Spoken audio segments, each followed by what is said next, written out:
Today's episode is brought to you by AOS Kitchens, the South's leading outdoor kitchen design and installation specialists.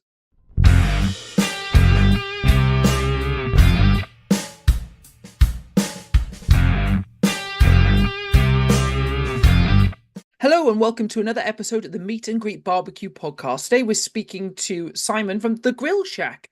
I've been following his Instagram account for ages. I can't wait to speak to him about all the different cooks that he does. But without much further ado, here's Simon.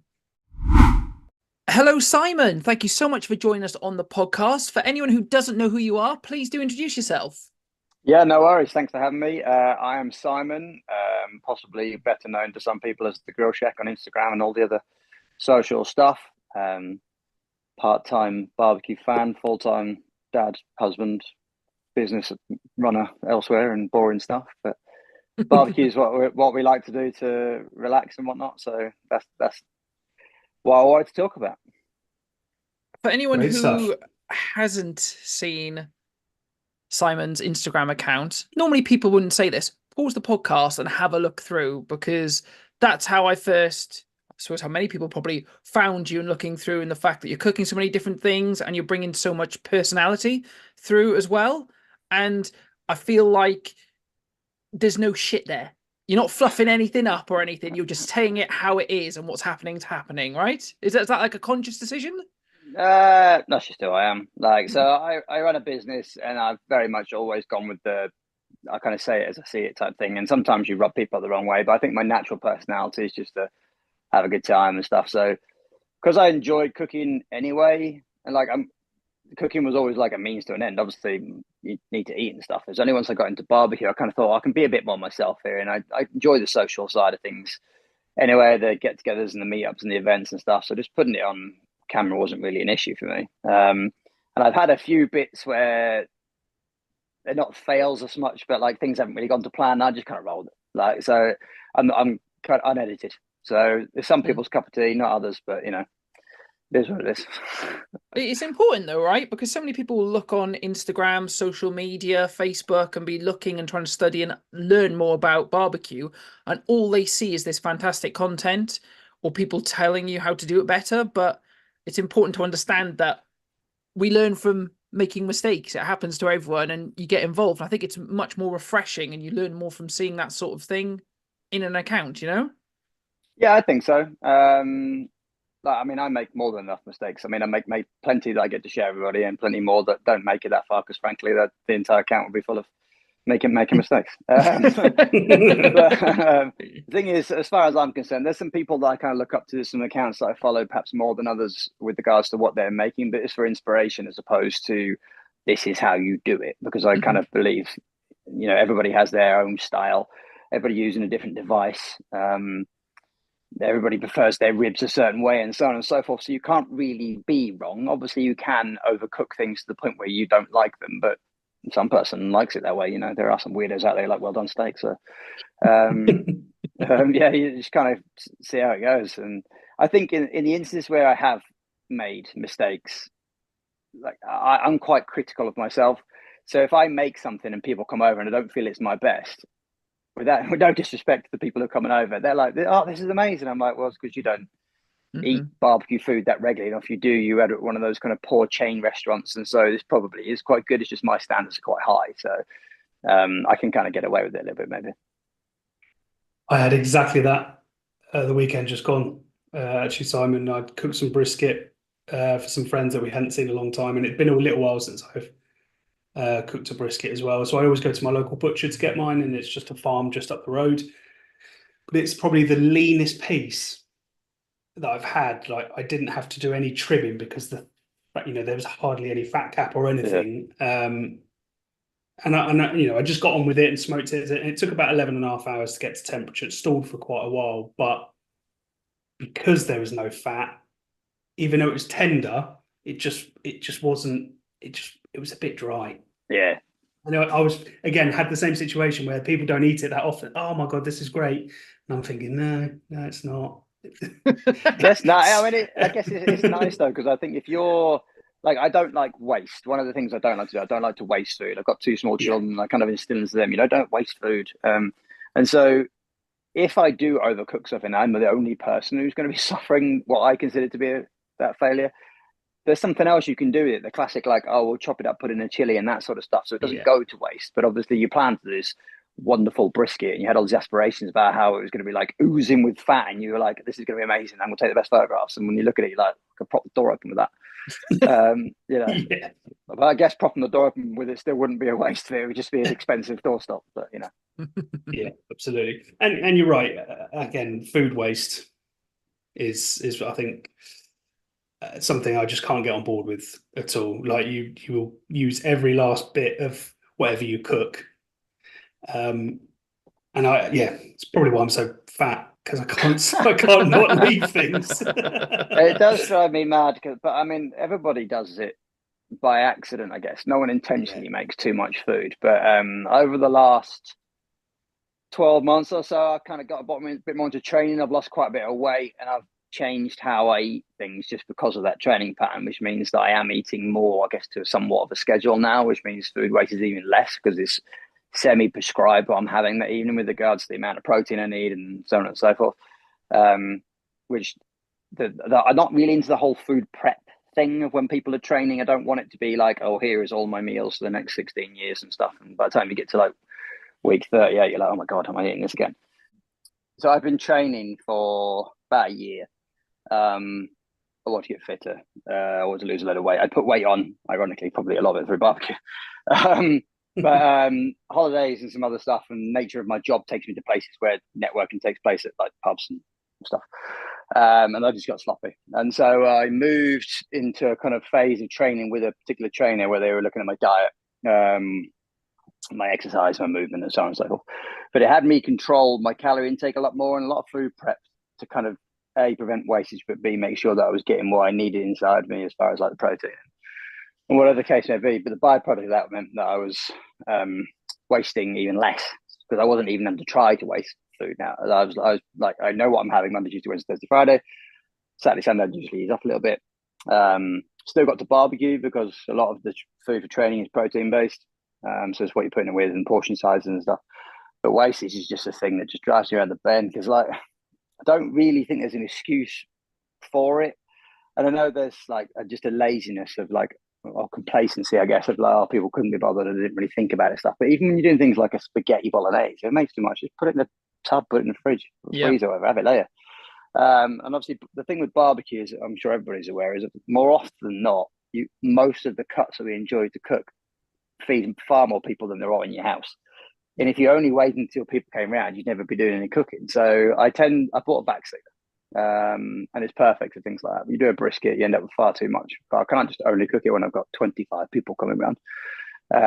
So I put it, and I made some pastrami over Christmas, and that was good to just kind of pack up. And then when you fancy some lunch, sometimes you pull it out in the mornings to frost it for lunchtime, that sort of thing. So it means you still get to eat the things that you want to eat, but it cuts down the wastage because it's just a real bugbear I'm on.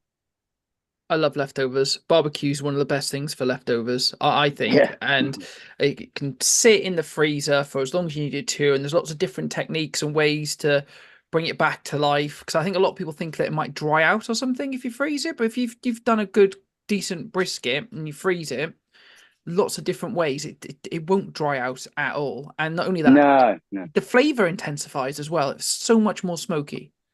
Yeah, it's a little bit like when you have that takeaway the next day, it seems to taste better. Mm-hmm. Yeah, with things like brisket and stuff like that, when I vac seal it, I tend to like faux sous vide it when I bring it back. So it's still in the vac seal, and I pop it in a pan of hot water and bring it to temperature rather than like bung it in an oven or a microwave where you don't have as much control over the temperature. It's not done particularly scientifically. I haven't got one of those wands and they're telling me it's at this temperature, but it's just enough that you can kind of feel that it's at a point where you haven't overcooked it. You've just basically warmed it, defrosted it. Yeah, I completely agree. Like you sometimes find that brisket that you thought looked great and tasted great at the time is even better second time around. And the second time around, all the guests aren't there to enjoy it. Yeah. Actually, can we just interested to take it back to the training part, actually. Obviously, we talk a lot about kind of barbecue and, there's the old kind of joke, you should never, the pit masters get bigger as the more experience they get, more food they eat, blah, blah, blah. But just interested to know have you had to change the way you barbecue to fit in with your healthier lifestyle, the change of calorie, the deficit, etc., that you were just explaining, or do you still get to have the same? Because typically, right, there's lots of sugars, and if you do Yeah, certain American style, there's lots of butter, and it's not the yeah. most healthiest way to do things.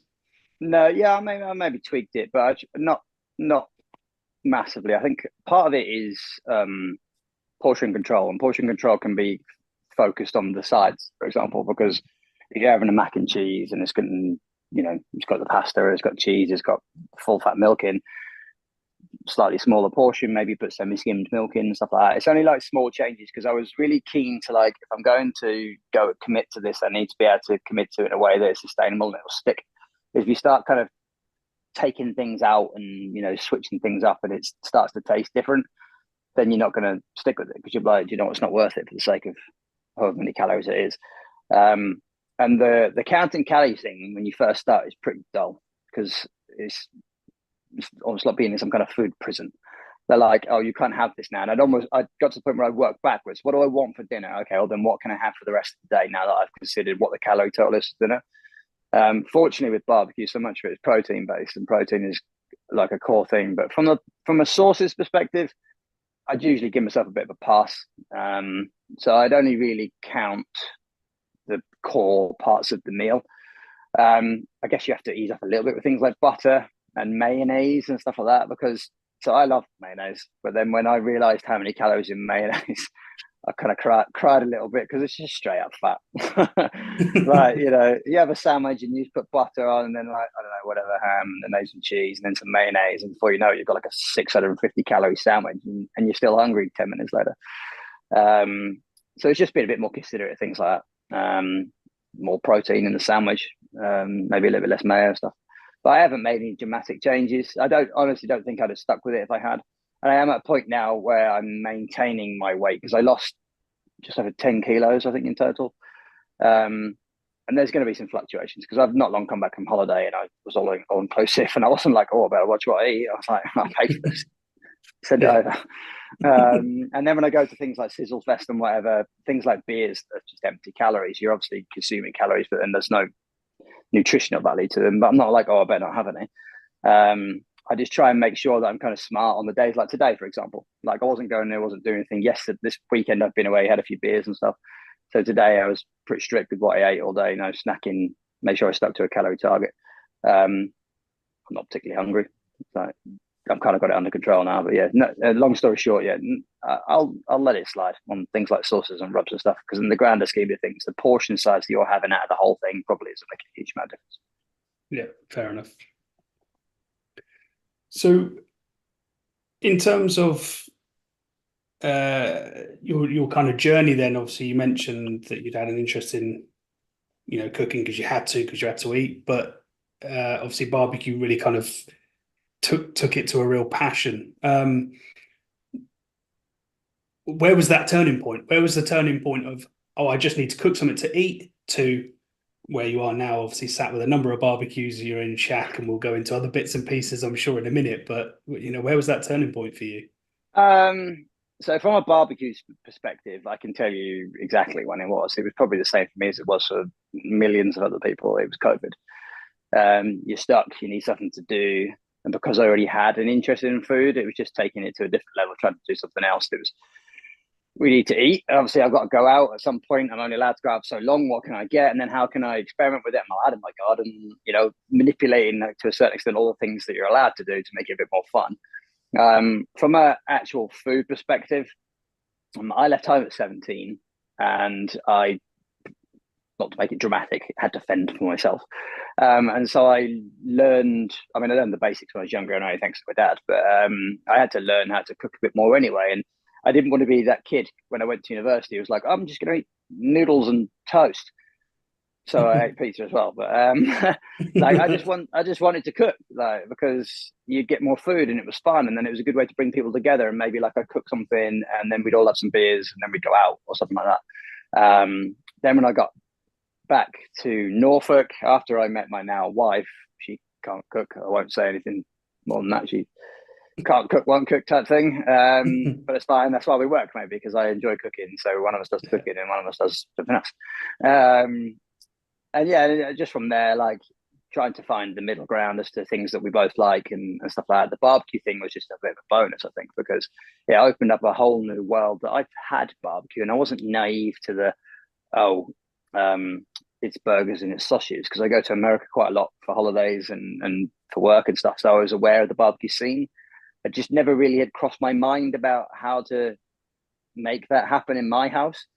And when I started, I was on a gas grill. Ooh. But I actually did quite well with a gas grill. So I felt by the time I moved into other areas, like, well, you can do it on a gas grill. I mean, fire management is a different thing, but once you can do it, like, if you can make it work on a gas grill, you can kind of make it work on the other grills. So much so that we went to Florida a couple of years back, or maybe last year, I can't quite remember. And obviously the meat out over there is insanely priced, and we won't get into why it's insanely priced, but it's cheap. And I found a picanha in one of the supermarkets, and it was massive, and it was about $12 or something. I'm like, it'd be rude not to tell you the same. Yeah. So I took it back to our Airbnb, and I reverse seared this picanha on a gas grill, where I just lit one end and put it up the other end, and then got it to, and I took my third pen on holiday with me, obviously. Got it to the point where I felt it was about right, but I didn't quite trust to sear it over the raw gas flame, so I then sliced it up and did it like steaks. It's great. Like, I've never been snobby about gas grills and stuff. Ironically don't have one now, so I'm picking them up and whatever. I've got a charcoal over here, I've got the electric smoker behind me, I've got the wood /gas over this side. But yeah, as I kind of got more into it, I followed the people that we've all heard of. I bought DJ Barbecue's book, I bought Marcus's book, I bought Genevieve's book. I was getting everybody's books I can get my hands on to just be like knowledge, because it was just something new. But after a while, it kind of became quite clear that I think these people are great at cooking, but they weren't telling you this is how you cook it. They're saying this is how we cook it. So I kind of got to the point of like, well, then I don't really need recipes now. I just need inspiration. Like, after a while, there's only so many different cuts of meat, and then you've got to do more things with those cuts of meat. So whether you get the whole massive cuts of beef and then you slice it yourself, because I do enjoy watching the kind of butchery videos. They kind of explain what they do and how they do it, and silly little things like, I'm not going to get on my soapbox, but tomahawk steaks. Mm-hmm. I can't quite get my head around them, other than they look nice and they're charging you for the fact that they look nice, because there's a whole lot of bone there that serves very little purpose. Yeah, in my opinion. And then obviously they've realized that people like me have started to say that. They're like, we've made a cowboy steak, and they've still left an inch of the bone. It's the same thing. And I was like, oh, okay. So then they cut that off, and then it's a ribeye on the bone or whatever. I'm like, can we just keep going? Let's get to the ribeye, because that's the bit everybody wants. You know, I know there's some people who fantasize about gnawing on a bone in a restaurant or whatever, but for me, I'm just like, let's just try and keep it simple. Yeah, and I like to experiment with the cuts of meat and the recipes and stuff, and I have to feed a house still. So I've got small children and a wife, and they're all particularly fussy when it comes to food. So we need to try and find something everybody likes. Do you obviously you mentioned a few different grills there that you've got. Do you gravitate towards one more so than the other, or are you quite fair in the usage? Probably not fair, but not because of any kind of preferential bias. The Traeger was bought with the sole purpose of, it isn't convenient. This isn't convenient for everybody, but certainly not convenient for me, to be doing these long, slow, wonderful cooks on a Wednesday night when my daughter's just come home from school and she's got to go in the bath and blah, blah, blah, blah.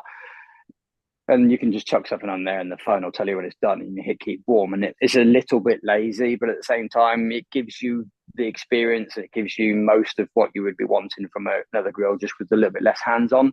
So it does tend to do a lot of the work. If I've got the time, I would tend to use the Kamado. It's a bit more of experience, a bit more fun. And on occasions when I'm cooking loads of things, I just use them all at the same time. Like, so I can do a reverse sear where I do part of it on the Traeger and sear on the Kamado, or whatever the case may be, because I've got so many things that they don't all fit in the shack. So sometimes I end up to bring things out and put them back in the garage. Yeah, so I mean, I'd be lying if I said I had like a favorite, really, because if I start saying that, my wife will say, "You don't need all the rest of them." If that's the case, they're all my babies, and I love them equally. Exactly. Yeah. Exactly. So with that in mind, is there anything that you wish you had, or you have your eyes on as kind of a next little purchase? That is a tough one because I've recently just bought one. I'd had my eye for a while, and I couldn't quite tell whether it was FOMO because everybody else had been talking about them, or whether I genuinely thought they had a need for one. But having a need for one's never really been high on the list of reasons to buy a grill. I bought a Blackstone.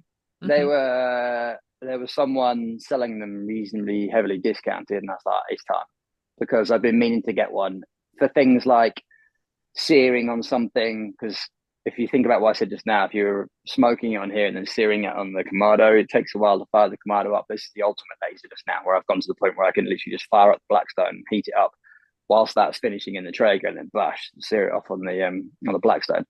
But I had a bit of fun with it, doing things like a full English breakfast and stuff like that, pancakes and stuff, like all the classics.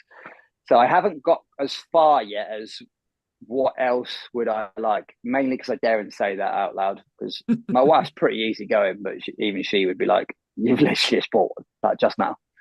Part of her, I'm sure, is already fearing the fact that I'm going to Sizzle Fest, because who knows, it's like anything goes.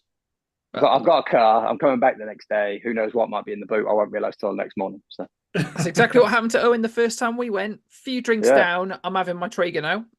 There we go. So we'll see. But at this moment in time, the wish list is lower than it has been for a little while. I really want a fire pit that I can do like asado and stuff on. Yeah. I've wanted one for years, just firstly because fire pit's nice, right? But you can do so much with it, and it's just getting round to do it. I'm probably leaning more towards kind of Kadai, because you get the other bits easily with it that you can do so much more with, Yeah. And although I've got a Kamado at the moment, which is barbecue, and I love so much I can do with it, it doesn't feel like real live fire cooking in the same way that would, Yeah, I went to Metopia a couple of years ago, and so many people were doing them over these fire pits and like almost like historically traditional barbecues, because they were literally just cooking over wood and fire and coals and a bit of metal on the top. I would look at those things, but I'm probably gonna have to wait. I've got small children and a dog, so at the moment it's hard enough with this wooden structure trying to keep them away from hot things, never mind fire things. So maybe one for the future. I don't have anything on a wish list at the minute. 10 grills is enough. I was going to say, is that because someone listens to the podcast and you don't want to leak that information? No, genuinely. I've just given, I think I mentioned in the last episode, a gas barbecue away, but there's nothing that I want at the minute. I'm still enjoying playing with the Della Vita that I got a couple of months ago. Yes, I have one of those too. They're not in here. It's in the garage. I am quite fortunate that Della Vita contacted me to work with them as an ambassador. So I already have the Gosling. I have to rotate because I want to make sure that I use everything fairly. And they're nice. They're a good bit of kit. I've had some fun with it. I am quite fortunate, I think, listen, I'm no more important than anybody else on Instagram. In fact, I'm significantly less important than a lot of people on Instagram. But I had a little bit of airtime thanks to Jay at Alden's Barbecue World when I was on Restaurant Roulette. Yeah. And off the back of that, I've had so many people be nice to me, basically, and like go, "Hey, would you be interested in trying our stuff, a product, a brand, a grill, or do you want to come do some bits with us and stuff like that?" And it's so nice. I actually had to this year start turning things down because I'm like, I'm a big football fan. I've got a season ticket. I'm a big NFL fan. So at this time of year, there's a lot going on. I have a family and I don't really have the time to be like doing all these things. And so I felt really bad. I'm like, I really appreciate you getting in touch, but I literally haven't got the time to do any of this. Got a nice problem to have, I guess. Yeah, I mean,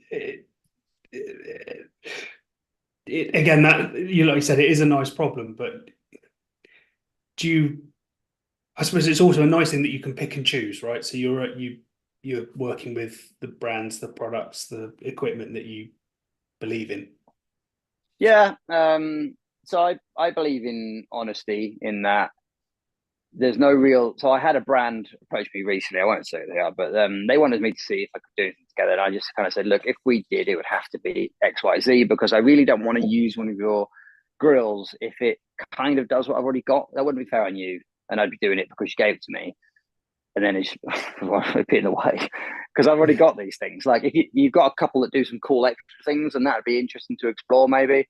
And in the end, we kind of got to the point where I kind of said, I'm not sure this is right for both of us. I feel like we're forcing it a little bit.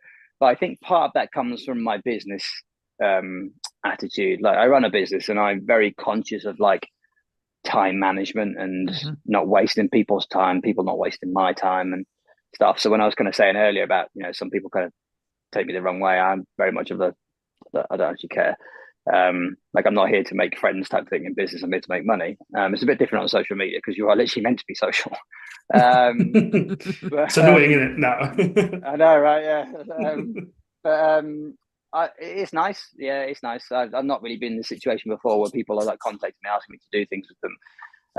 I had a bit of a period, and I was going to mention this anyway, because I know you guys did a whole podcast on it. I had a bit of a period where I kind of got to a point where I just couldn't be asked with the filming and the videoing and the social side of things. I was still doing the cooking, but editing is time consuming. And yes, it is, Owen.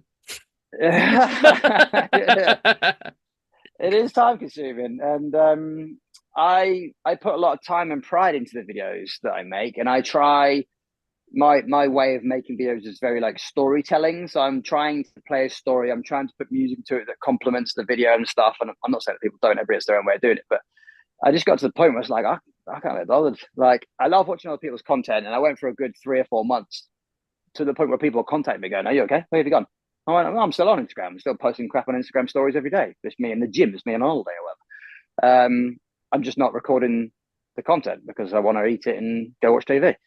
I did find a little bit of a lease of life again, and there was a few people that I follow on Instagram who I've seen had done similar, which kind of made me feel better. And then I listened to your podcast as well to say that it's not just you type thing. And so I just banked on it coming back again at some point. Maybe I'll just kind of be ready to do it again. And I was, but even then, I've now kind of prioritized my time again, which is kind of what I was getting at just now, that I've had a school holidays to manage for the last 6 weeks with a 6-year-old off school, and we've been away on holiday and stuff. And I've kind of decided, all right, well, the 6 weeks holiday isn't really the time for it, because I've got other things to do, priorities and stuff. I need to be using my time in different ways. And then, if nothing else, at the end of the day of looking after small children, you're tired. So I'm kind of hopeful that I'll kind of get that buzz back again into the autumn and stuff. And I have filmed a few bits, and I'm going away just under 3 weeks to America to eat and drink and stuff, but that provides content. And I always look at those sort of things as content opportunities. I will often film things, which is whether I can be bothered to edit them or not is the matter. Maybe I should just hire an editor. But it's a very editing's a very personal thing in my experience. Everybody does things in different way. I watch so many different channels on YouTube and Instagram, and I enjoy the storytelling aspect of it from a different voice of like, everybody does their own thing, and you can kind of almost tell with some people, oh, I know who that is, because there's some people who do it in a very like first person perspective, and you know who it is. And some people do it like, with the voiceovers, and then there's people like Poppy at Norfolk Smoke Pit, who's not all that far from me. She's got her personality just screams out, you know. And you find your place. And I think probably my biggest issue in the past, I was just trying to be liked by everybody. And I think one of the things with Instagram particularly is that they do tell you to try and find your niche and focus on your niche if you want to be successful. And that probably applies the same to the audience. Like, some people like me, some people don't. Make content for the people that like you and hope that other people will change your mind. Maybe, I don't know. But... I still think, obviously, yeah, you're right. We did that episode and we had a number of people contact us. Obviously, you've just mentioned it there. It seems that everyone was kind of going through, or has been of late, doing that social, a bit of that social media fatigue. Weirdly enough, I still don't think we've got it back. I agree. If you look at our page, we're still not post. You know, the fact that we run a podcast, we should be doing a lot more social media than we are. And I'll put my hands up to that, and that's my domain. But it's just, yeah, I still don't know why. I'm actually not even. Again, still cooking quite a lot outside. Mm. I can't remember the last time I got my phone out.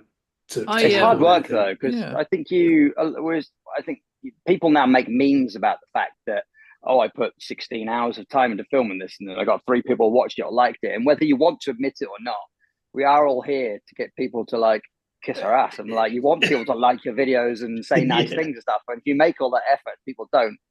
Everybody's like, oh yeah, but you made it and you must feel good about it. Well, dude, no one else likes it, so what's the fucking point? No, that's true though. Yeah, that's it. It's true. I also think that life gets in the way. So I do a lot less content when we're recording the pod, and Owen and I do quite a lot of batch recording when we record pods. So we'll have 5-6 weeks where we'll record 2 episodes a week, plus that needs the editing time to get it done. Plus we need to look at when we're scheduling it, when that's the post going up and everything. And then on top of that, if you've got things like school holidays, if you've got things like any sort of DIY or anything that's on, if you've just got busy with work and you've had to travel around a lot, you'll still cook stuff. But I'm thinking I cannot be bothered to sit there and take photos before I eat it, to film it, and that takes away from the enjoyment. That, and on my own page, I started doing something slightly different because I had a few people asking me for tips on things. So I was like, okay, well, I'll do some recordings where I actually talk through how to do this, how to do that. And I enjoy doing those, and I got some quite good feedback on them. But I don't know if you feel this way. I feel like a dick sat in the corner of the house doing voiceover for like a video or reel. I feel almost embarrassed. I cringe on the inside when I'm talking through it. I see a lot of people who because I can't tell whether it's a confidence thing or not giving a shit thing, because I think I can probably find myself comfortably in both those zones if you get the Venn diagram together. But people who like walk down the street filming themselves, like, I'm happy to film in here. I built this shack to give me the opportunity to cook and to film and stuff. I'm not, don't know if I necessarily feel as confident like strolling around the street, like just talking into the camera, because you are conscious whether you're about people just going, what's this dickhead do? You know, so like, and the voiceovers are almost as bad because like you're literally just talking to yourself. Like, I don't even want my wife to hear me or what I'm doing. I just need to sort something out upstairs. I've got like headphones in next to the Next, you take the skin off and you score it. Just like, you okay in there? It's funny. I'll come out of the bathroom in a minute. Yeah, oh god. Don't come in, don't come in. It's funny you mentioned about from the filming perspective about like having to take the pictures and stuff, because that's probably a bit of tipping point for me. That during restaurant roulette, I have to put so much effort into making these like unique cooks and stuff. But basically, I'm making dinner. But before I can serve dinner, I've got to make sure they get it all for Instagram. Because the whole point of it was to be like I was in some kind of like either a live vote or I'll make a video for a vote. My wife's just getting this dinner that's cold. Like the night of the final, I'm stood in here and I did this massive barbecue spread, like the whole length of this counter that I'm sat out now. Probably one of the biggest barbecue cooks I've ever done. She stood like directly opposite me under an umbrella filming it all because it was live. By the time she got to eat it, most of it was cold. I could see the look in her face like, this is going to be nice 20 minutes ago. And I'm like, yeah, and then I didn't win. So I'm like, well, yeah, here's your cold food for nothing. Enjoy. Yeah, I get it. I think everybody, listen, there are people out there now who make a living out of doing this sort of thing, whether it's barbecue or whatever. And I imagine even they get to the point where sometimes they're just like, what am I doing myself? You know, I need a few days off or whatever. But the ones who do it for a living are probably just paranoid because the Instagram algorithm is so erratic as it is. So if you just don't post anything for a week or 10 days because you fancy some time off, and Instagram's like, bye then. And you come back and you're like, where have all my followers gone? Where have my likes and whatever gone? They've just moved on. So. And we found ourselves like stuff just drops off for no reason whatsoever. It feels like there's an update or an algorithm change, and you can, again, we don't do this for anything other than the enjoyment of what we do, right? So I care slightly less, possibly less slightly than Owen with kind of the hit ratio. But we went from 1 week posting something that got 16,000 hits in the space of a week to next week doing something was different, but the same sort of style that got like 125.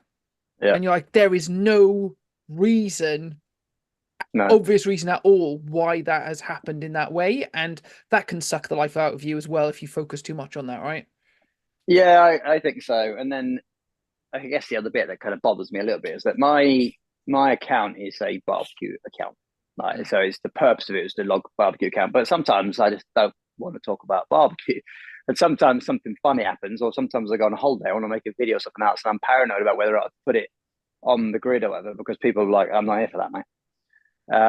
So I do less of the videos, but I kind of got to the point of like, again, I make it sound like I literally don't care about anything that honestly is the case, but I got to the point where it was like, well, I'm just going to talk about whatever I want to talk about.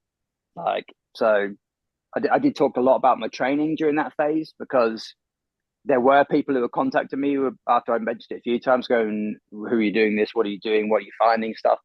And for that, trying to like blow my own horn, I did pretty well. Like the amount of weight that I shifted and kept off, the people then asked me about it, but I'm like, well, this isn't a weight loss account. So I'm happy to chat about it in my stories, but I'm not going to start posting videos because it's just not who I am. But then I think a few Christmases back, I made a video that I thought was funny, and I just posted it, and it did really, really well. And I got these random followers, but they came as soon as they left as soon as they came, because they were here to see funny videos. So I cut up the Christmas tree when we finished, and I lobbed it at the bin lid, and it went into the bin, and the bin closed.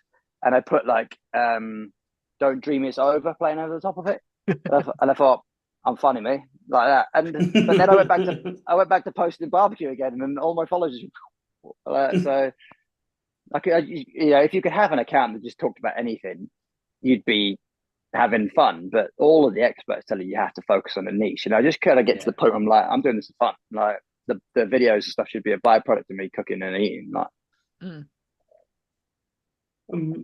so going back to the cooking, then, do you have a particular favorite? Obviously, we followed you for quite some time now, know how varied your account is in terms of cooks, but is there something that is a go-to for you, a staple?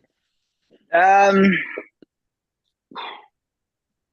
do like a good ribeye steak, because now I'm one of those knobheads who like, I'll go into a restaurant and I'm like, that's not how I wanted it, that's not what I asked for. So like, and I'm like, I could have cooked this better at home. I'm thinking this guy's a chef for a living. I'm just some bozo like cooking it himself but I know how I'm cooking it, that I can cook it to my idea of perfection. I am quite partial to picanha. It's one of my favorite cuts. Obviously a bit more effort, but I don't mind putting the effort in. And then wings and stuff. Like, so I'm a big American football fan, and football season's about to start again, so it's good excuse to just like bung a load of wings on or do some tailgate food and stuff like that. So I'm quite happy to do the longer cooks with the big win at the end, or just these like, I've got enough devices behind me to be able to do whatever. I'm quite partial to a pizza now as well. So.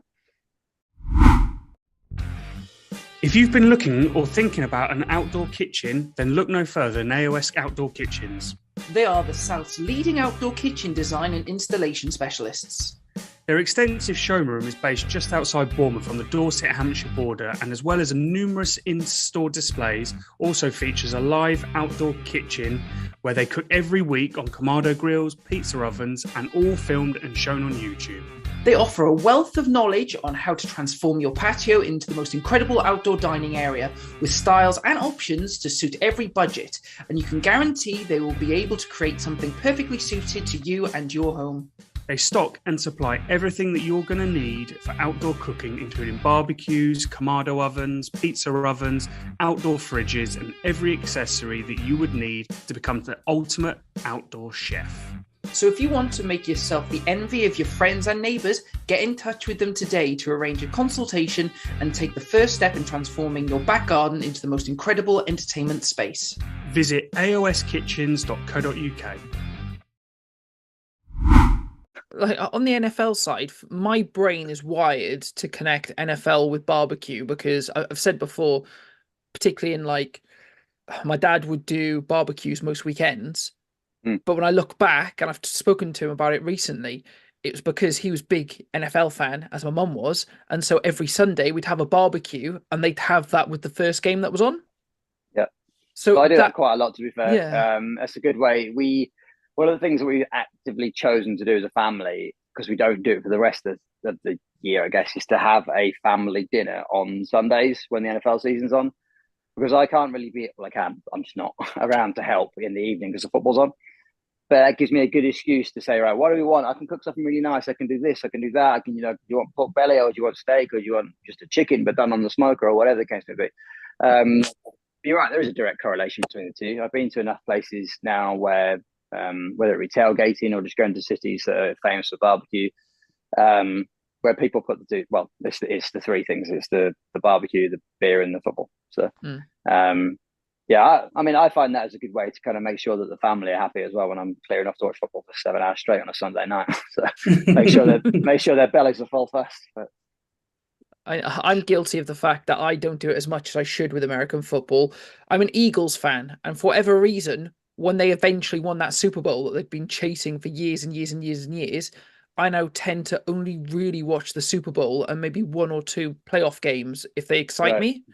Right. But I mean, it used to be every single Sunday I would cook something to sit down and watch for that reason. Do you think that's one of the things that got you into barbecue? That link? I think it leveled up. So I started the kind of barbecuing and stuff properly in COVID, but I'd actually been following football for, what was that, 2020? So about 9 or 10 years prior. And I enjoyed the barbecue side of things, and I enjoyed going out and seeking the restaurants that were selling the food. When the games used to be at Wembley before they inconveniently put skyscrapers and stuff up, there were lots of pop-ups for like Hooters and whatever, and the stuff that you couldn't really get around. If I go to football in America, which I do reasonably regularly, it always comes with like, right, we need to go to get the food to then go to the football. It's just kind of a rite of passage. So I'm going to a game in 3 weeks, and I'm going to the tailgate beforehand, and it's barbecue food already. I already know it's barbecue food, so to save me a job having to find something somewhere else. Americans see it, it's just their thing. I mean, like, there are Americans who look at football like it's the most important thing on their week. And if they say they want the food and they want the football and stuff, that message kind of emanates out of America, and that's how everybody sees it. So the tailgates is a classic example. I was fortunate to be taken to like a traditional tailgate once. Ironically, it was in Philadelphia. I was doing a trip at the East Coast with my wife, and a friend of mine, her parents were in town, and they were Steelers fans, and the Steelers are playing at the Eagles, and they said, we'll take you, but we'll take you and we'll do it properly. So we'll go in the parking lot, we'll proper tailgate, they will take you and watch the game. Pulled in the tailgate, opened the trunk and whatever, got the table out, got the grill out, got the cool box out. It was one of the best days of my life. I was absolutely steaming by the time I got indoors. I'd had so much to drink. I'd had all this food. It made no difference whatsoever. I can't remember what I ate, but I remember I ate a lot. But those things, I think they're quite impressionable moments. Like that's just how the Americans see it. And I don't think the British are like wannabe Americans, but like when you're it's their sport that we're embracing. So it comes with all the bells and whistles. It comes with the barbecue, and it comes with the razzmatazz and whatever else it is. And we, as a group, we go out to the host city of the Super Bowl every year, and we hang out and we just watch the game over there, because it's pretty depressing to watch it over here at like 3 a.m. That's my life. I'm so used to that. I think, well, don't get me wrong, I'd love to go over there and watch it in the city as it's happening, but that's one of my favorite days of the year. Yeah, is staying up until 4 or 5 in the morning watching it, cooking the whole time. Owen doesn't get it at all, and I've tried to get him to try it with me once, and he's like, no, not at all. Everything you've just said in the last 5 minutes has gone. Well, I know a lot of people who are big into football who book the Monday off because they want to be able to do it full bore and basically go, right, we're gonna eat, we're gonna drink, we're gonna stay up till whatever o'clock. So out of the last, I think, 8 Super Bowls, I've been in America for 7 of them. And probably the thing that will haunt me till the rest of the time, the one that I wasn't in America for, thanks to COVID, was in Tampa. I'm a Bucks fan. And when Tampa won it in Tampa, which at the time had never been done by anybody. And I was sat in my lounge at 4 a.m. because I wasn't allowed to fly anywhere. Was that Brady's first season? Was that Brady's first season there? Yeah. So like that was painful, but we've moved on. But I've been to see some really nice cities and stuff as a result. And the food's a massive deal there too. So next year we're in New Orleans, which is one of the ones I've wanted to go to for ages. The food scene over there is huge. The kind of party scene with the way they do things like Mardi Gras and stuff is huge. It's a massive football city, even though as a Bucks fan, we don't like New Orleans Saints. But they won't be in the Super Bowl, so we don't have to worry about it. And that for me, that they do work very much hand in hand. Not necessarily always barbecue, because the food scene in New Orleans probably isn't barbecue heavy. Food is food. Like, send me to a nice country that make nice food, and I'm in. So New Orleans, are you going to ask people for beads for Christmas to take over? Yeah, exactly. I go over there like I'm a local. We've already started doing a little bit of research about places to go, because I knew the obvious ones like the French Quarter and stuff like that. But I want to go over there. I've got a friend who lives in Tampa and is a Bucks fan and goes over for the Saints game every year. And there's so many different types of cuisine in New Orleans because of all these different communities that have come together. It's really one of those melting pot type cities where you can go and get the seafood at one place and so elsewhere. And then there's the French bit, and they're famous for like coffees and donuts and so on and so forth. Whereas this year, like, complete polar opposite, we was Vegas, which is like, I know, honestly, so I go to Vegas quite a lot for work. So I was a bit blasé to it all, but as far as Super Bowls go, it was pretty bland. Like, Vegas do big all the time, and they just happened to be hosting a Super Bowl, and we were there for 2 days after, and before we left they'd basically taken it all down as if it hadn't happened. There's not really a major Vegas food scene. They just have famous chefs making you pay lots of money on the strip for food you could have bought somewhere else for less. So it's not high on my list of favorite Super Bowls, but I'm very excited about New Orleans, and I've got a couple of other places I want to go to at some point in the future for food purposes. So talking about, I'm going to move it on because I don't know what you're talking about. So let's do some barbecue fails. Nice smooth transition there. Yeah, it's so smooth, right? Let's talk about some barbecue fails, Simon. Tell us some of the things that haven't gone so well. So I was thinking about this earlier, because I don't think I've had too many like catastrophes, but the ones that have happened have always kind of made me laugh, because I've kind of thought, yeah, I probably should have seen that coming. Like, one that made, so the first time I've got the Kamado, and the first time I used the basket accessory, the rotisserie basket, I'd been wanting it for ages. I thought, oh, this is going to be brilliant. I had all the ideas about all the cool things you're going to do. It's going to make great videos. Food was going to be amazing. And the first thing that I decided to do was a spatchcock chicken in the top, and I was going to be all smug, and I was going to put the chips in the bottom, and I was like, these will be the best damn chips you've ever seen, because the chicken's going to baste the chips. But I was like, but I don't want chips that aren't cooked, so I parboiled them first, and I bunged them in the basket, and it was turning around. I was like, yeah, this is awesome. And I filmed a couple of little snips onto like stories and stuff, and I was like, you wait till this comes out, it's going to be the best chicken chips you've ever seen. And I came back about half an hour later, and practically all the chips had gone. And I'm like, what? I don't understand it. It was only then I kind of then realized, obviously I'd parboiled them. They were quite fragile at that point. The basket was rattling them around, and they were just disintegrating, disappearing out of the basket into the ashes, which basically left me with a chicken. So as far as like fails goes, I went from having chicken and chips for dinner to like literally just chicken.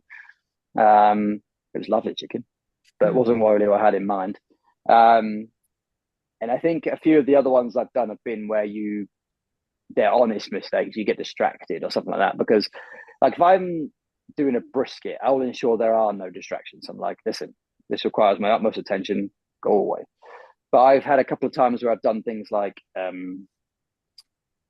tacos or something like that, where I've got like a nice braise on the go, and I've got a bit of shin in there or something like that, and it's been smoked, and I'm all like, yeah, that's great. I'll leave that. And then the grill like flares up or something. I come back a bit later, it's completely baked to the bottom of the pan, like to the point where I'm like, oh, I wonder if I just put a bit more juice in this thing. What it'll turn into is a nice burnt, juicy mess. They are the ones who literally you cannot serve food at that point. You're like, oh. And then you have to kind of like think on your feet, because you don't want to go indoors and go, that dinner that'll be good for like 8 hours. It's not there anymore. I mean, it is, and also the pan's probably ruined.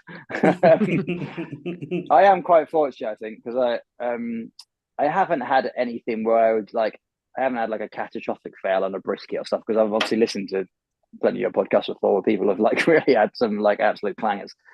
I like to think that everybody makes mistakes to learn from those mistakes, and I'm quite fortunate. I think that my mistakes have been relatively minor, and they stuck, because I guess sometimes if you make a minor mistake, they're the ones that you don't remember. You need like a absolute howler to stick at the front of your mind. Needless to say, when I have attempted potatoes in there since then, they have been significantly larger and parboiled for much less time. Yeah, so note to everybody, don't try and be clever, because you're usually not as clever as you think you are. You just reminded me, the first, so I've got a only fire rotisserie attachment for the Weber. And then I chose to buy their basket. There was nothing wrong with the cooking element. I cooked some wedges. I think I did wedges, and it was all right. It was actually the cleaning it. There was ever so slightly where the kind of mesh bit meets the solid metal at the edge. There was ever so slightly a tiny little bit of metal mesh that was sticking up. So as I've gone over and cleaned it, it's literally gone straight through and sliced my finger. Oh, hello. So yeah, that was a fail, but not a cooking fail, but using if your barbecue finger's still equipment. attached to your hand, though, hopefully. So you're about to, oh yeah, I mean, it wasn't like it wasn't like a hospital trip, but it was that's doing a bit of bleeding. Yeah, well, on the odd occasions where I have cut myself, I burn myself, they are generally because I'm not paying attention.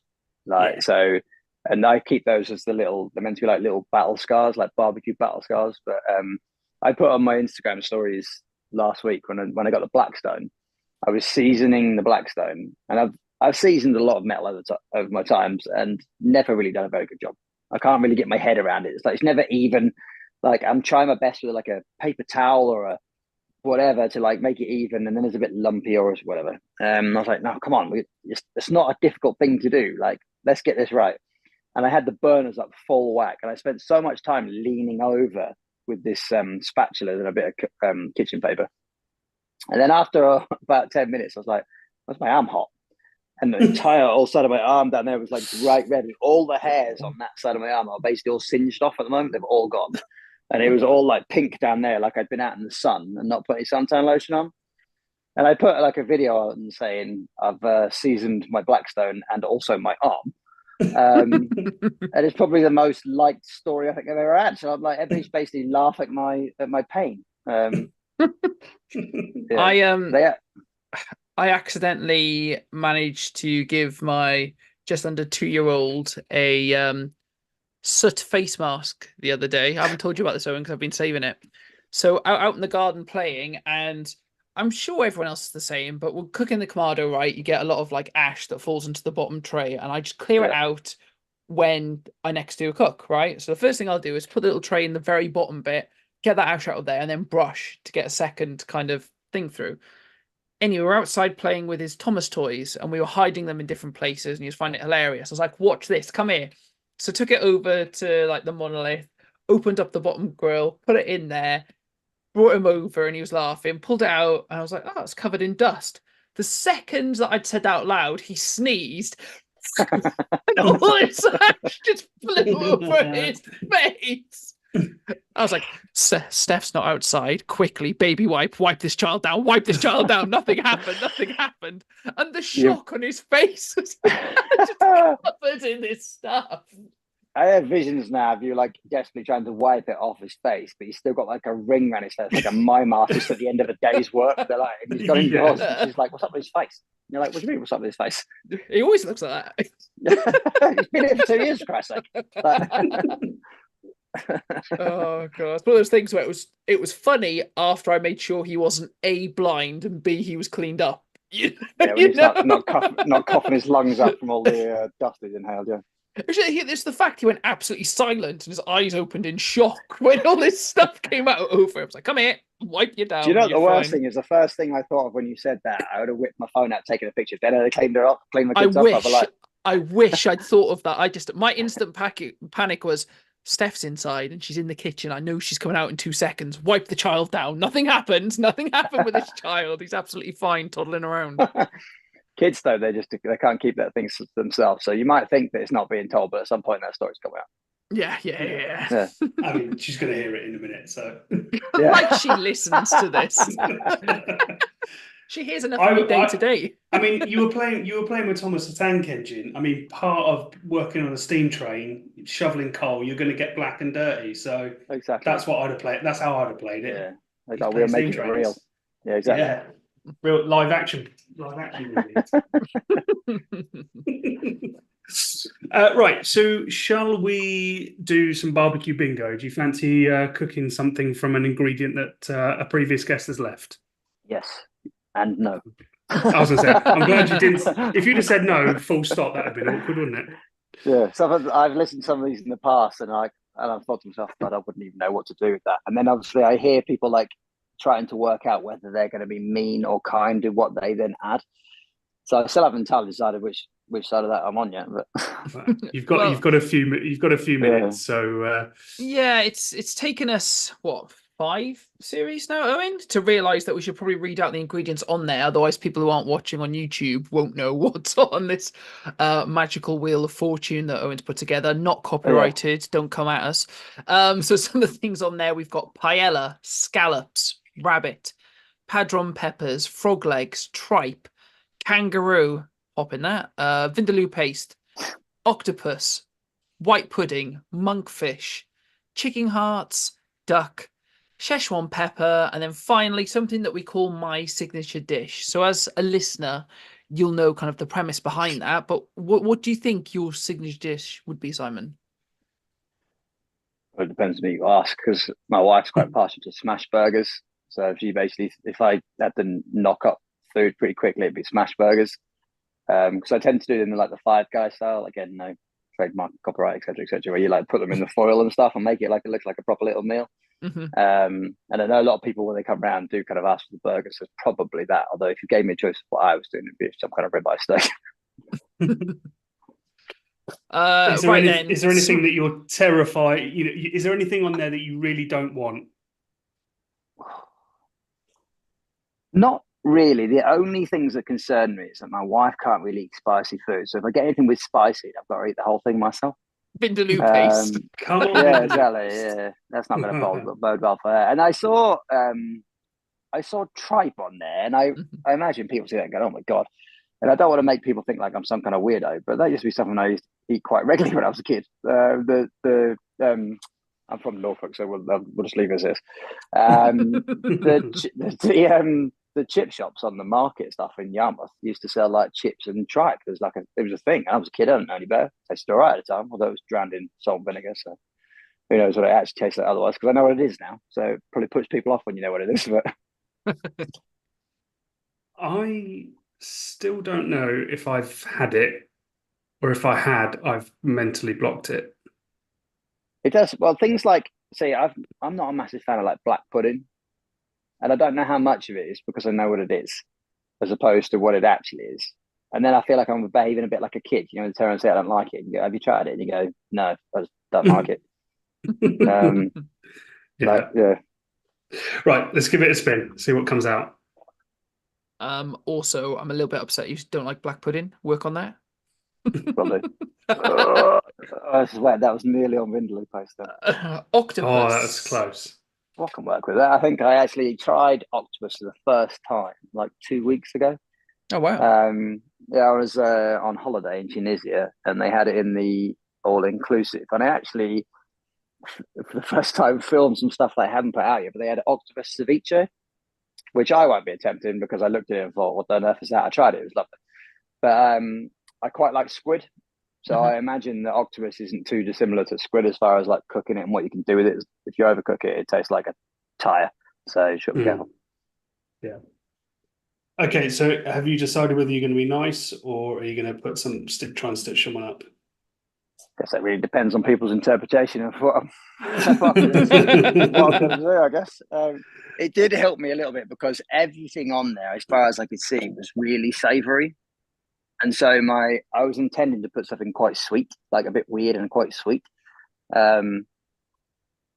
Yeah, and I'm going to do that. My kids love chocolate spread. And I thought to myself, you can make something with chocolate spread.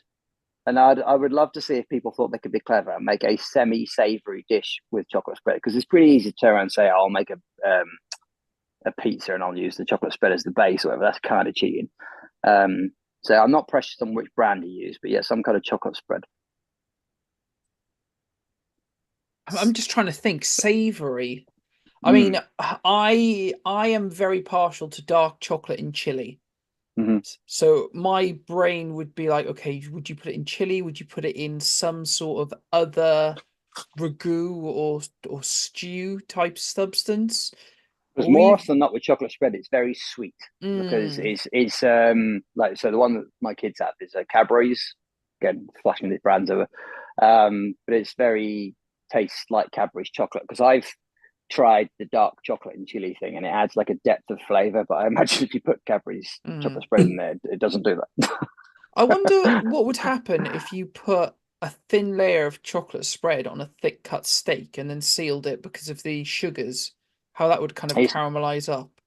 It's funny you should say that, because it was a video that I saw similar to that made me think of it in the first place a few weeks back. Someone essentially like brined a steak in melted chocolate. Was that Guga? Was that Guga Foods? I think it might have been him. Yeah, I think it might have yeah. been him. Yeah. I think I've seen and then that. scraped it all off. Actually, I think it was like a $300 Wagyu steak or something. At one point, I was like, "Are you insane?"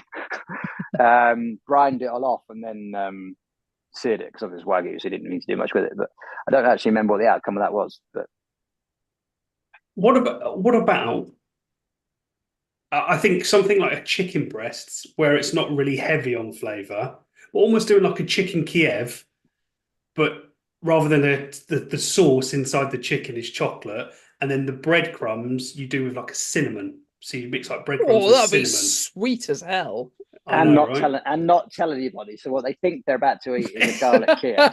Yes. And then they buy into it. They're like, "What the hell just happened?" Like one of those blind test things to get, Yeah. Is Aldi better than Lidl? I don't know. Here you go. Let's find out. Yeah. Oh, that's funky tasting. What have they been doing? So I tried. I've got some of my most viewed, like, commented videos, whatever, are sweet and savory combos. I did like a burger series where I made like burger with a glazed donut, burger with a waffle. I did like a Star Wars themed burger and stuff like that. And if you get the flavors right, the sweet and the savory thing actually work really well, because it's a bit like when you have foods and you put the acidity in, it kind of cuts through fattiness and stuff like that. Yeah. But if you are the sort of person, and it's not like I have this most refined palate, I should point out, I'm just a geezer who eats food. But if you are the sort of person your brain can process that, it tastes really nice. If you're not, then you're a person who's like, what the hell's happened in my mouth? And you just like spit it out like a 5-year-old. But yeah, I'm interested to see if anybody picks it up or what they think they could do. Well, the other thing that I was thinking is, like, classically, chocolate and brioche is a great combo, right?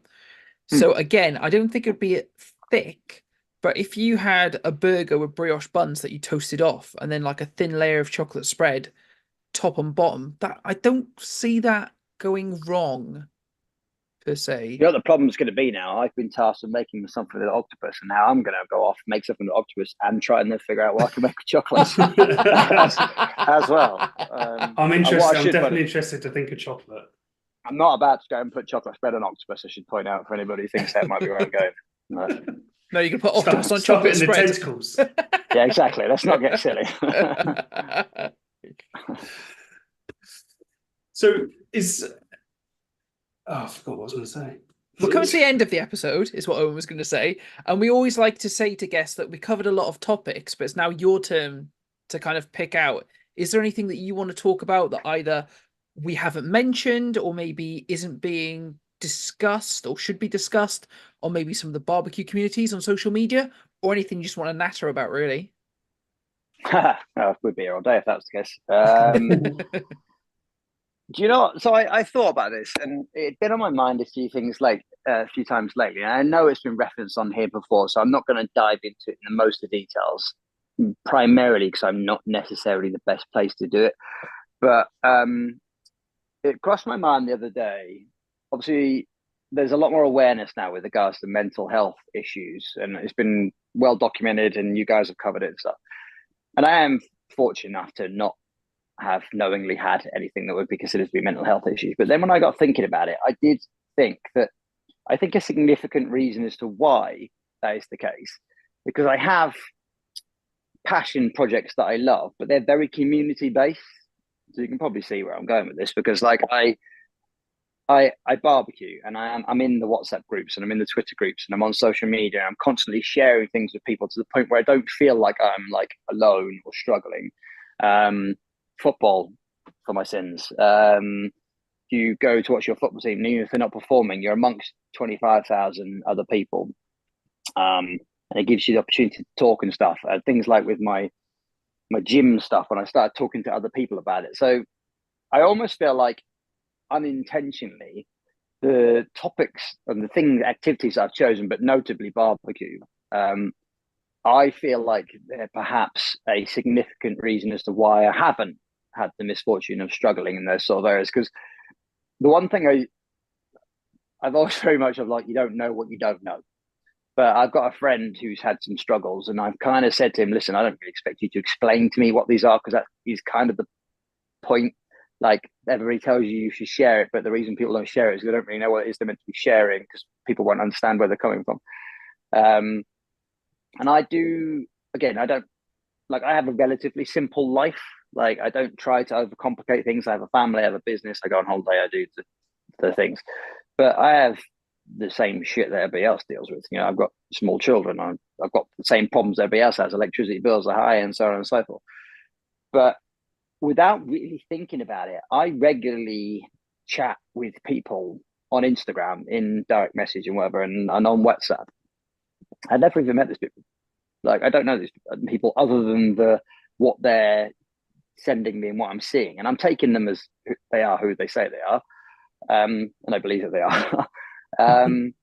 But that's something I hadn't really considered until recently, that, you know, maybe I'm fortunate that I've chosen this area, and it just so happens that these people are here and they're good people and everybody's prepared to share stuff, because I've got people that I would genuinely say that they are like relatively close friends of mine and I've never met them. And then when it comes to like events, you're now trying to make sure that you're going to these events, the Sizzle Fests and the Meetopias and whatever they are, because you know that there's a chance that you might catch up with this guy that you've been chatting to for like 2 years. And so I'm going to give you a prime example. So there's a guy called Dale. He was Wooden Designs on Instagram. I barely know the guy, but he was handy with making things out of wood, and he decided to turn his hand to making chopping boards. And I was his first customer, and we did like a big custom design thing where he made this amazing board out of 3 different woods with my brand. It's in all of my videos. It's amazing.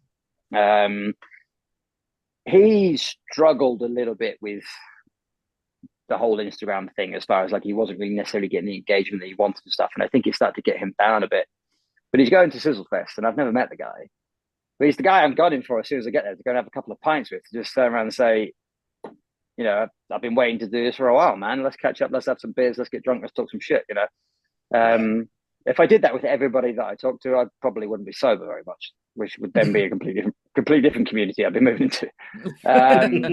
But yeah, I didn't really want to like blabber on about it and stuff, because I don't like to preach about things, but I think it'd be remiss to not kind of cover that sort of thing, because having heard you guys talk about it before, having spoke about people in this community, and having kind of really now, I guess, acknowledged that is what it is. Yeah, it's worth saying. Yeah, absolutely. And it is such a good community. And again, we've covered it before, but you know, social media gets a bad rap because of generally the toxicity that's comes with it, and it is there, absolutely, but you just don't seem to get that in the barbecue community, and I think it's probably such a strong community for that very reason, because you just don't get people that are dickheads, basically. Well, yeah. But maybe. But I just think the thing with social media in its very nature is obviously people kind of laying themselves bare for you to criticize if you wish. And it's a choice. It is a choice whether you choose to say nothing, say something positive, say something constructive, say something negative. And it's so easy, it would seem, to say something negative as opposed to, because listen, I've got a few years under the belt, and I was always taught that if you have nothing nice to say nothing at all. But social media seems to be saying, hey, you've got a platform here, say what the hell you want to whoever you want. And yeah, I just don't see that in the barbecue world, when it would be pretty easy to do it. You know, someone could turn around and go, what do you think of my cook? People would go, look, shit. Yeah. But they don't. They turn around and say, well, do you know what? Maybe I'd have done it this way. Maybe try this. Or what did you do? What was your thought process? There's like an education as opposed to just taking shots for no valid reason. Because I'll never really understand it, nor should we get into it now. But I don't see what people get as a general rule of just like belittling others, because it doesn't make you better. It makes you worse, and it doesn't make them better. So what have you achieved? So that was just kind of what I thought I'd mention. Well, on that point, I think the only time that Owen and I have seen that in the barbecue community is when you've put a post out that not gone viral, because that's not the right word, but it's got traction, and then you get people who are not in the community commenting on it. And Owen and I look at it in two different ways. Because I'm a sarky bastard, what I want to do is kill them with kindness and be over the top sarcastic. So I did a steak video a while ago that did big on Instagram. It did okay on Facebook, but I started getting comments on Facebook. And one of them was like, it's red, it's raw. And I was like, oh, look at this. He said, don't engage with it. I was like, no, I will. I said, thank you so much for your comment. It's really good to see people's feedback. Could you give me a bit more information about why it's raw? Because as you can see from the video, it's, 48 degrees, seared, come up to 52.5, 53 degrees. In what way is that raw by definition? Because here's the definitions of them. I'd love to hear more. Yeah.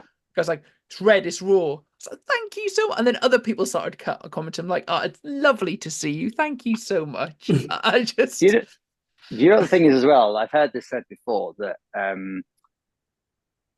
that because of the nature of how social media works, any form of interaction technically is good. Now, you don't want people taking shots, so you don't want people being mean to you and stuff. But as far as Instagram are concerned, someone commented on your post. So if you have the mindset to be able to do that, and I am the most sarcastic person I know. Like my wife's just like, and so we go to America quite a lot. America don't really do sarcasm as much, and I will very regularly get myself in a situation where I say something and the person just looking at me like, what? But you can be sarcastic online and it be misinterpreted. But the whole killing them with kindness thing is probably one of my favorite things, because you can't be misinterpreted. Like, you might not understand that I am being a bit of a dick, but as far as you're concerned, the literal translation of what I'm saying is basically saying, oh, thank you so much for your feedback. It is very much appreciated. So I appreciate you taking the valuable time out of your very busy day to give me this wonderful constructive criticism. You don't put up with it. But like I said, it's Instagram want that. It's like so I've used this analogy a lot for work, that news by definition is new. So people who keep posting the same stuff over and over again, Instagram don't want you to do that, because they're like, well, we've seen this. But what we haven't seen is Dave from wherever coming on taking shots at you for your undercooked steak when he's completely underqualified to do so. And then maybe at that point you're like, oh, I've got to start a new video series. It's me versus Dave. Here's all the ways he's wrong.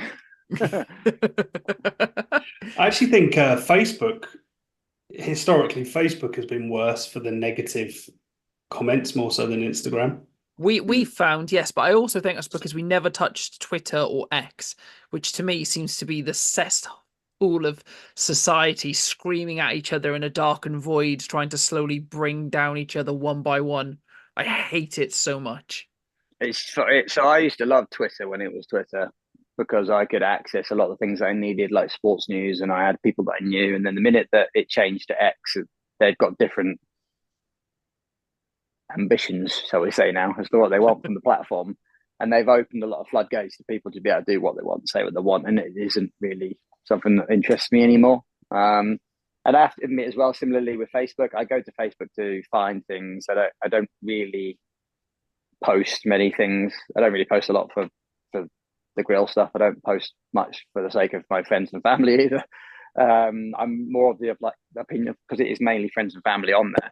I'm like, well, chances are you've seen me, or I've told you this, or you've seen it.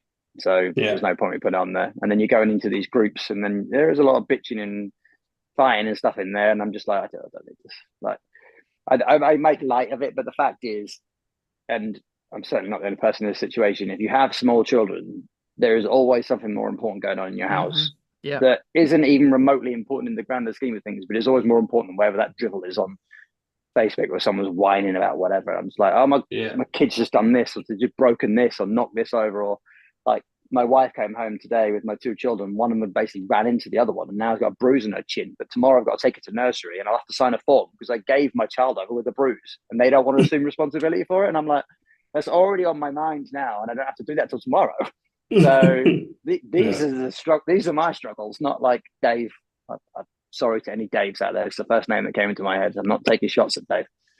But Dave and Dave. No, out there, just complaining for the sake of complaining because they have nothing better to do. So. Yeah, well said as well. Sorry. We'll do a little disclaimer for Dave at the end. My uncle's going to hate this.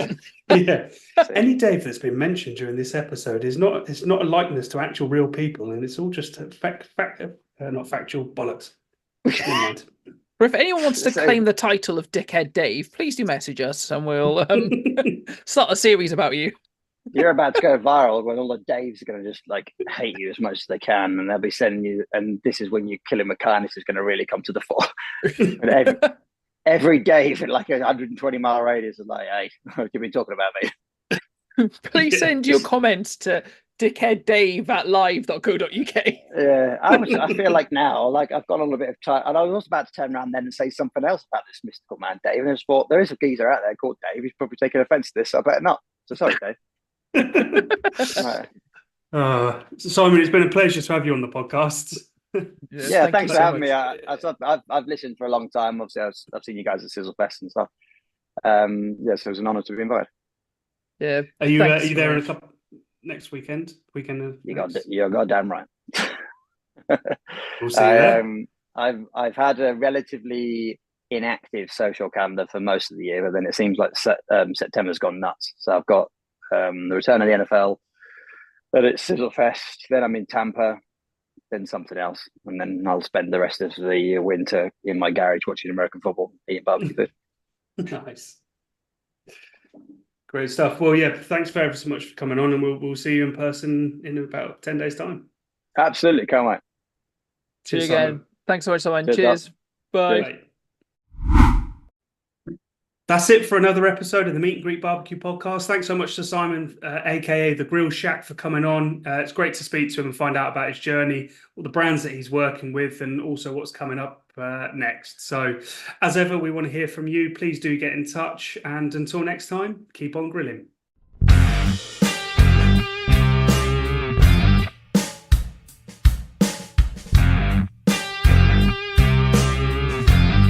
Today's episode of the Meet and Greet Barbecue Podcast is brought to you by AOS Outdoor Kitchens.